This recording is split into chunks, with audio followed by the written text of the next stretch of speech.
అన్నీ బాగానే వస్తాయి అందరికీ. మొన్న సీఎం గారు మాట్లాడుతూ ఆర్థిక పరిస్థితి బేకార్ కంటే బాగా దిగజారిపోయింది, కొంచెం అర్థం చేసుకోవాలి, పథకాలు ఇంప్లిమెంట్ చేయడానికి కొంచెం టైం పడుతుంది అన్న. అది టైం పడుతుంది అన్నారు కానీ ఇవ్వడం లేదుగా. అది బాగానే ఉన్నాయి మరి ఇప్పుడు బట్టి అన్నీ బాగానే.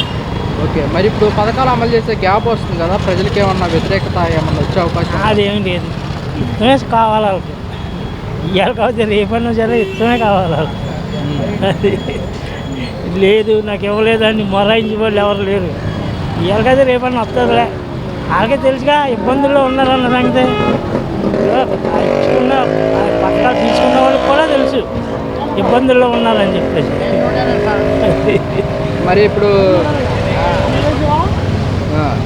జగన్మోహన్ రెడ్డి అందరికీ మొత్తం పథకాలు ఇచ్చేసి ఖజానా ఖాళీ చేశాడు, ఖజానా కొంచెం పుంజుకోగానే ఇస్తాము, ఇవ్వమనట్లేదని చెప్పేసి కూడా అన్నాడు. అంటే ఇప్పుడు అది ఇది కూడా ఉంటుంది. ఎందుకంటే మరి అది నిజంగా యాక్చువల్గా అందరికీ ప్రజలందరికీ తెలుసున్నది. ఉన్న మట్టిగా అంత పంచిపెట్టేసారు అన్నారు.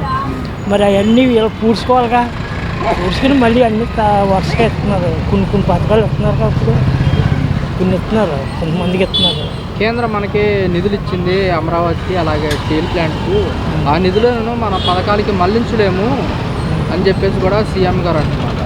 మరి అది పెద్దల విషయం కదా, అది వాళ్ళకి తెలియాలి. ఈ లోకల్గా అయితే మనం ఏమైనా చెప్పగలుగుతాం కానీ ఆ పెద్ద విషయాలు మనం చెప్పలేంగా. ఓకే, కొంతమంది అంటున్నమాట జగన్మోహన్ రెడ్డి ప్రభుత్వంలోనే మాకు పథకాలు వచ్చాయి, పథకాలు అప్పో చేసి ఇచ్చేసేవాడు. మరి వీళ్ళేమో గుంజుకుని ఇవన్నీ చూసుకుని ఇవన్నీ బొక్కలన్నీ పూడ్చుకుని చేసుకుని కొంచెం టైం పడుతుంది.